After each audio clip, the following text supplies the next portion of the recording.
So it's got 10 huge attacks, a stream that'll make your foes forget all about the objectives, and a face that only a mother could love. Let's talk about the rules for the Screamer Killer Carnifex in 10th edition.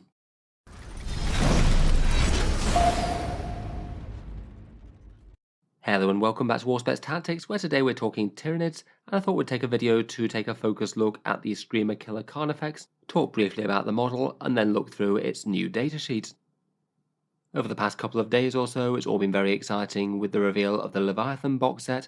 As we kind of expected from the great big monstrosity tearing through the Space Marines in the cinematic trailer, we do indeed have a Screamer Killer in the box, a reimagination of a classic Tyranid Carnifex model that maybe has some fairly straightforward lore, 3 enormous claws with which to rend its Space Marine foes apart, and a great big bioplasmic scream to mount some elite infantry, and potentially scare anyone else who isn't caught in the breadth of it into submission. Screamer Killers are basically a variant on the Tyranid Carnifex, a great big living battering ram full of armor plates and massive amounts of muscle to get the job done. Sometimes they're used in shipboard breaching actions, and it does look like this model is going to be a new variant of Carnifex as opposed to actually replacing the current Carnifex kit. We have had a datasheet for it in the 40k rules for a fair while at the moment, just using the standard Carnifex kit. Now though, it looks like the Tyranids have an actual dedicated model for it. I feel like they've done really quite well to execute it in a rather brutal looking Tyranid killer. You can definitely tell by looking at him that he's not one of the hive mind's most subtle creations. Looks like he's lurching forward across the battlefield here, all 4 arms outstretched, all ready to get to grips with the foe. Games Workshop did give us a few other pictures of him so you can see different angles on the miniature. Really quite a big thick carapaced armoured plate at the top. I understand that his new base is going to be an 100mm one, kind of similar to the Imperial Knight armatures, maybe having a little bit less overhang than the current Carnifex model does, as you can see on the left. The kit is of course based on this classic miniature at the top, the rather ancient Tyranid Carnifex that I feel every so often gets shown up as how far Games Workshop has come in miniature design, even if it does have a rather interesting retro look. They've kept a fair few of the design things from it, including that same sort of gaping mouth, plus the way the big claws are mounted, all converging on one point directly in front of him. Currently, if you wanted to use a Screamer Killer Carnifex, you'd use the Carnifex on the bottom left. You do have parts for a bioplasmic scream on him, and you can arm him with the great big monstrous scything talons. Kind of fun to have a dedicated miniature to represent him though. Certainly looks like a Carnifex with a very different feel. Before we look at the 10th stuff, here's just the current rules for the Screamer Killer Carnifex. One of the better Tyranid units at the moment, 130 points and a fairly dedicated melee killer, a big 10 attacks, usually at strength 6, AP 3 and damage 3 unless it gets other buffs. You can make it strength 7 base with those adrenal glands. It then also has a bioplasmic scream that's got very high AP, and that one shoots out to 18 inches, a blast attack that hits on a 4+. I have seen some Tyranid armies taking basically entire lists of these datasheets. At the moment it's one of the better battle line units for the Tyranids, and it's fairly easy to spam with being generally dangerous to most targets. Moving on to the current datasheet though, this one is one of the ones that Games Workshop decided to publish, seeing as it was on the table in their demo games over in Warhammer Fest Manchester. On those tables, reportedly Screamer Killers were making really quite a big impact, very dangerous to any Marines that they managed to contact. In general, the datasheet looks like it's kept the same sort of flavour, mainly a melee monster with a small scream attack and some morale debuffs, but a whole load of the individual stats and things have changed. We don't know its points cost yet, so we can't really say anything about unit efficiency, though we can get a decent idea as to how they're going to function. Nothing on here to say that you might be able to take a squadron of those like you could with the previous datasheet. It might be that they're just individual slot choices now, or it might be possibly that there's a squadron rule on some sort of army construction page that we haven't seen yet. I feel like with the sheer size and threat of this thing though, I wouldn't be too surprised if you might be limited to 3 per army. The movement of the thing has dropped a bit to 8 inches. That is a bit of a big debuff to be honest. It really wants to be getting into melee as fast as possible, and losing 2-inch movement to trying to get there is going to be a problem. It's quite a big monster with a big base, so we'll generally have to go around terrain. It's certainly not terrible though, you're not going to be able to ignore it if it's moving towards a midfield objective that you're trying to hold. The leadership of the monster is 8+. This one seems to be common to non-synapse Tyranid units, potentially very easy to battle shock if they're not in synapse range. Currently we don't have the full reveal of what synapse is actually going to do for Tyranids at large, but it's almost certainly going to mean that battle shock tests are hard to fail for these guys. Previously they've been fearless in the past. Sounds like it might not necessarily be the worst if it fails battle shock. You wouldn't be able to use stratagems on it or secure objectives, but it should still happily munch through the enemy army and still do its damage output just as good as otherwise. Otherwise, for its core rules, everything's more or less otherwise as expected. It's got a small explosion for deadly demise 1, so just 1 mortal wound nearby if you roll that 6. It's got the monster keyword on the keyword section and no other real surprises there. And it's interesting to see that this one doesn't have a degrading profile at all, just like the previous one didn't. No suddenly getting -1 to hit when you're a third of your wounds characteristic. This guy's going to just be equally deadly until he actually gets put down. On the defensive, the Screamer Killer really is quite tough.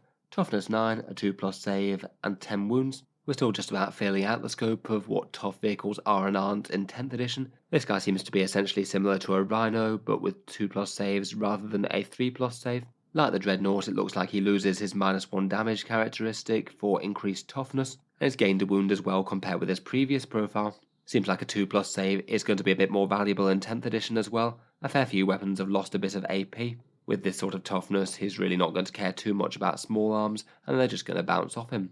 Obviously, whether or not he actually feels tough on the table will kind of depend on the points. If he costs a lot, then you're maybe not going to have as many of these as you might like against the enemy's guns.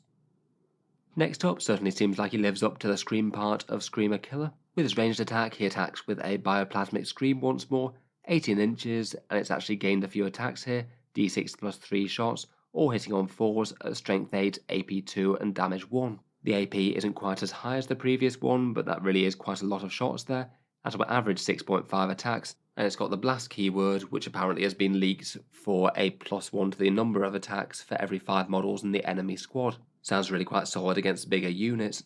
The assault weapon is rumoured to be no longer a -1 to hit when you advance, you just get to advance and shoot normally. If that does turn out to be the case, then that's really quite a big deal for this guy. I feel like every time that he's not going to be charging, he's going to want to advance, and it's quite nice to know that he can still be popping off that scream with no penalty there. With a fairly high strength and middling AP, it's going to be at least somewhat good against most things. Kills around about 3 termagants, just about 1 dead intercessor, or just under a wound to a vehicle with a 3+ save. As well as the damage though, he can also potentially hand out his Death Scream debuff. If he does manage to hit an enemy unit with 1 or more of his shooting attacks, then that unit can be selected to take a Battle Shock test. When they roll that test, they also must test at -1 as well. So things like Space Marines will be failing on a roll of a 6. That's actually surprisingly likely and reliable. Maybe this might actually be a morale debuff rule that genuinely actually does something, and is something that your opponent might want to avoid. Depending on the target, this one looks likely to give you a roundabout coin flip chance as to whether the opponent fails Battle Shock or not. For Space Marines with their leadership of 6, that would be a 42% chance to fail, and basically get their objective control ruined and not being able to be affected by stratagems. For Leadership 7 armies, which I feel like are going to be quite a lot of factions out there, I'd guess things like Guard, Tau and Orcs might fall into this category. They'd all be taking Battle Shock on a 58% chance at Leadership 7, which is really quite a high chance of it triggering that debuff. This could genuinely be a massive deal for objectives and things. Say if he screams a unit, then charges them on a midfield objective, even if he doesn't manage to literally clear every single one of them, he might still claim that objective next turn if the enemy's models are all counting as OC0. Finally though, that brings us to the melee damage, which as mentioned is very good indeed. Mr. Screamer Killer attacks with his Screamer Killer Talons. He gets 10 attacks with them as the previous model did, all hitting on 3s with a big strength 10, AP 2 and damage 3. It has lost a pip of AP here, and it looks like you no longer get that extra attack on the charge or anything, but has gained a bit of strength, so it should be pretty decent at dealing with light to medium vehicles now. Overall, it does look like a very brutal general purpose close combat weapon. Pretty much nothing's going to want to be in combat with that really. It kills around about 5 or 6 Horde models. It's really quite efficient against elite infantry, I think, with killing 4 intercessors or 3 Space Marine Terminators. I feel like Terminators might be some of its most ideal prey. Deals really big damage with 9 wounds to a Space Marine Rhino, but against tougher vehicles it is going to struggle without other buffs or anything. It's only 4 or 5 wounds on average to a toughness 12 repulsor, obviously dealt in increments of 3 wounds. In any case, good to know that it's certainly going to make an impression when it gets to the enemy front line. If this thing charges down a squad, it's almost certainly going to cause some big casualties before they get the chance to strike back. Overall, at the moment, it looks like a pretty decent datasheet. Points dependent, I think it looks really quite brutal, living up to the nature of the miniature maybe. I feel like the damage output being very general purpose is a real credit in its favour.